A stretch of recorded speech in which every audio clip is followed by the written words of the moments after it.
홀라 아토입니다. 반갑습니다. 오늘의 주요 IT 관련 소식 전해드리도록 하겠습니다.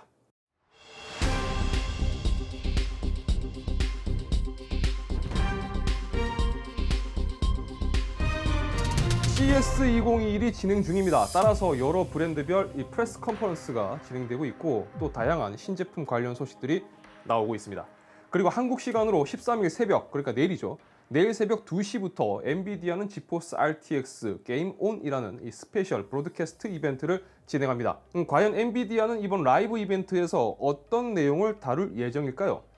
엔비디아가 트위터를 통해서 공개한 10초 남짓한 이 티저 영상을 통해서 몇 가지 예상해 볼 수 있을 것 같습니다. 자, 우선 랩탑으로 보이는 실루엣이 나옵니다. 이미 2021년 초 엔비디아의 RTX 30 모빌리티 칩이 나올 것을 예상했었기 때문에 드디어 나오는구나 라고 생각할 수가 있는데, 공식적으로 엔비디아가 RTX 30 모빌리티 라인을 공개할 것으로 보입니다. 자, 이를 통해서 새롭게 출시되는 2021년형 랩탑에서도 RTX 30 모빌리티 칩셋 탑재를 볼 수 있을 것으로 기대되네요.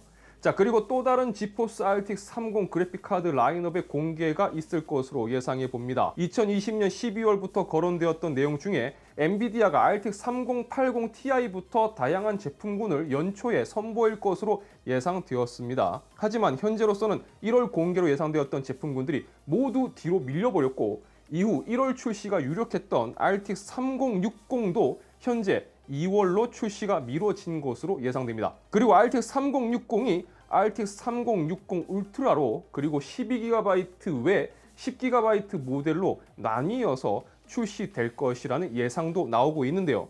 일단 이 외에 다른 제품들의 공개도 있을 것으로 예상해 볼 수가 있을 것 같습니다. 뭐 안 나와도 어쩔 수 없는 건데 3060은 반드시 나올 것으로 보입니다.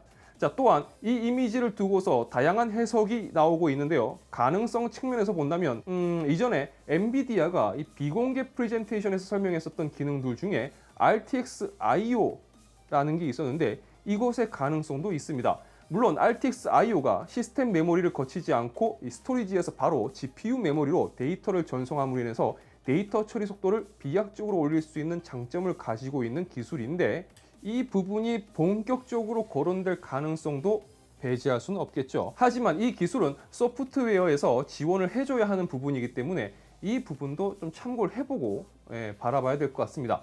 그리고 또 추측할 수 있는 건 얼마 전 AMD가 RX 6000번대를 공개하면서 라데온 6000번대의 고유 기술인 것처럼 광고했었던 바로 그 SAM, 스마트 액세스 메모리, 이 기술과 같은 비디오 메모리 버퍼에 직접 액세스하는 기능을 다루지 않을까 생각해 볼 수 있습니다. ASUS 메인보드는 이미 바이오스를 통해서 업데이트가 되었습니다. 그리고 다른 메인보드 제조사들도 바이오스 업데이트를 통해서 이 리사이즈 바 기능을 지원하기 시작했기 때문에 이 부분으로 다뤄질 가능성도 있습니다.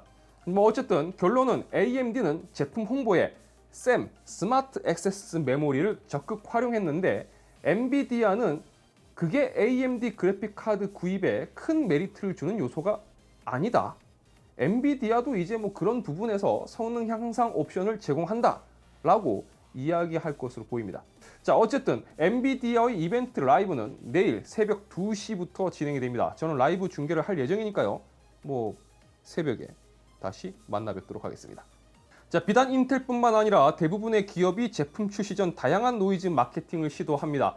뭐 최근에는 유출 컨셉이 유행인 것 같은데 이 유출 컨셉을 굉장히 잘 이용하는 게 AMD라고 생각됩니다. 그리고 인텔도 이제는 이거를 조금 배운 것 같다는 생각도 듭니다. 인텔의 11세대 8코어 CPU와 12코어 24스레드의 라이젠 5900X를 비교한 내용을 공개했습니다. 그런데 메트로 엑소더스를 FH 대상도에서 테스트한 내용에 따르면 8코어 16스레드의 인텔 11세대 CPU가 9프레임 정도 평균 프레임이 높게 나온다고 이야기를 합니다. 지금까지 인텔이 밝힌 바에 따르면 라이젠 5000 시리즈보다도 더 높은 싱글코어 성능을 보여주기 때문에 게이밍 성능에서 좋은 모습을 보여줄 수는 있을 겁니다. 그런데 이 내용만으로 봐서는 와, 11세대가 엄청 좋아졌구나 라고 수긍하기에는 조금 찝찝한 부분이 있습니다. 그리고 게임 하나만 두고서 말하는 건 좀 더 수긍하기가 어렵습니다. 약간 좀 치사하잖아요. 그쵸? 자, 보통 사전에 이런 식의 유출인 경우는 유출이라고는 하지만 사실 마케팅인 경우가 대부분인데, 이번 경우는 좀 잘못된 빨아주기라고 볼 수 있지 않을까 싶습니다. 제 생각입니다. 자, 다음에 좀 그럴싸한 수긍할 만한 유출을 기대해 봐야 되겠습니다. 자, AMD 라이젠 관련해서 이고르랩에서 재미있는 의견을 내놨습니다. 정리를 해서 말씀드리자면 라이젠 5600X를 테스트하던 중에 단일 CCD가 아닌 두 개의 CCD로 구성된 것을 확인했다고 합니다. 라이젠 5000 시리즈는 구조적으로 8코어 CCD를 기반으로 설계되었습니다. 그러니까 8코어 이상의 모델은 두 개의 CCD를 통해서 구성이 됩니다. 그런데 이고르랩에서 밝힌 내용에 따르면 5600X는 이론상 단일 CCD로 구성되어야 하는데 두 개의 CCD로 구성된 제품들이 있다는 겁니다. 이유는 알 수 없지만 이 비활성화된 CCD의 코어를 활성화시킬 수 있는 가능성이 있지 않을까? 뭐 이렇게 이야기는 흘러가고 있습니다.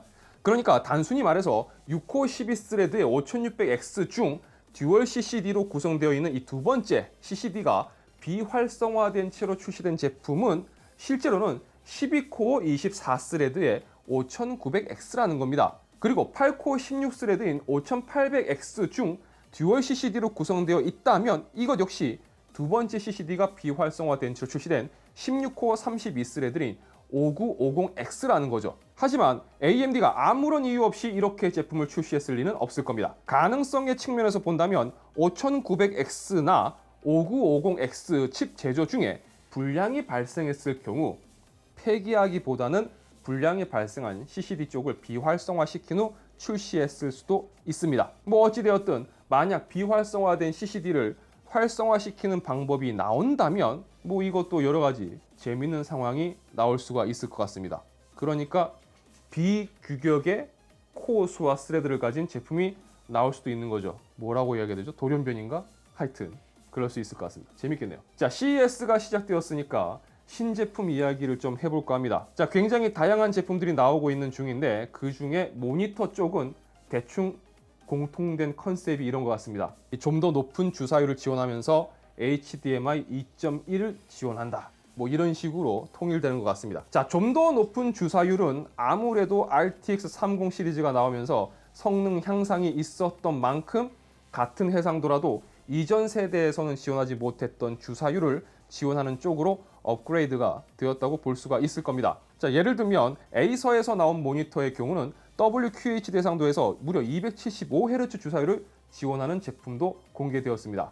그러니까 이전에는 상상하기 힘든 스펙이 나온다는 거죠.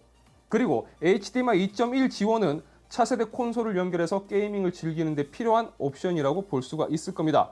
자, 그런 의미에서 4K 게이밍 모니터로 큰 관심을 끌고 있는 LG의 27GN950 모델의 후속 제품이 나올 예정입니다.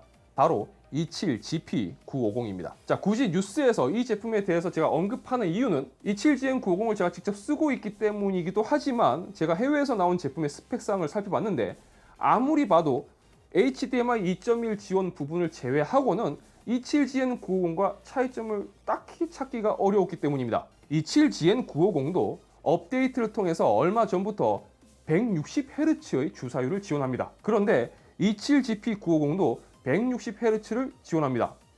차이가 없죠? 자, 그런데 제가 추가로 알아본 내용에 따르면 27GP950 모델의 경우는 OC를 통해서 최대 180Hz를 지원한다고 합니다.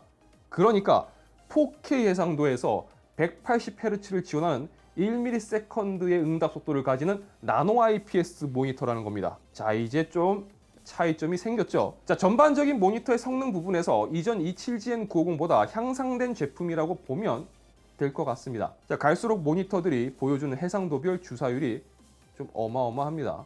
자, 14일 공개할 예정인 갤럭시 S21은 관짝으로 들어간 노트가 남기고 간 S펜을 품고 나올 예정입니다. 그런데 과연 갤럭시 S21이 어떤 식으로 S펜을 품게 될지는 여전히 의문입니다. 자, 노트와는 다르게 S21은 펜을 품을 만한 공간이 없기 때문이죠. 따라서 별도의 액세서리를 통해서 펜을 보관하는 걸로 예상이 되었었는데 삼성이 준비 중인 S21의 케이스 렌더링 이미지가 유출되었습니다. 케이스 디자인을 보면 어떤 식으로 S펜이 수납되는지 알 수가 있습니다. 디자인을 보면 펜 촉이 있는 아래쪽을 밀어 넣으면서 탈착하는 방식으로 보이는데 뭐 어쩌면 마그네틱 방식일 수도 있을 것 같다는 생각이 듭니다. 자, 개인적으로는 마그네틱 방식일 경우 결착력이 저는 걱정이 되는데 어쨌든 수납 공간으로 인해서 한쪽이 상당히 두터워지는 모습인데 여러분들은 이 디자인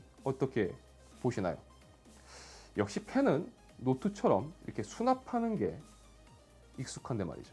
자, CES 2021이 온라인으로 진행되고 있어서 이렇게 썩 다가오는 감이 좀 적은데 일단 오늘은 AMD의 프레스 컨퍼런스가 새벽 1시부터 진행될 예정입니다. 그리고 엔비디아가 새벽 2시부터 예정이 되어 있죠. 자, 중계 라이브를 제가 할 건데 너무 늦은 시간이라서 좀 걱정이긴 합니다. 자, CES 기간 중에 아마 뉴스의 내용들이 대부분 CES 내용 전달에 집중될 것 같습니다. 관심 있는 분들은 참고해 주시면 좋을 것 같고요. 영상이 유익하시다면 좋아요와 구독 그리고 알람 설정 부탁드리겠습니다. 저는 다음 영상에서 다시 인사드리도록 하겠습니다. 시청해주셔서 진심으로 감사합니다. 지금까지 아토였습니다. 고맙습니다.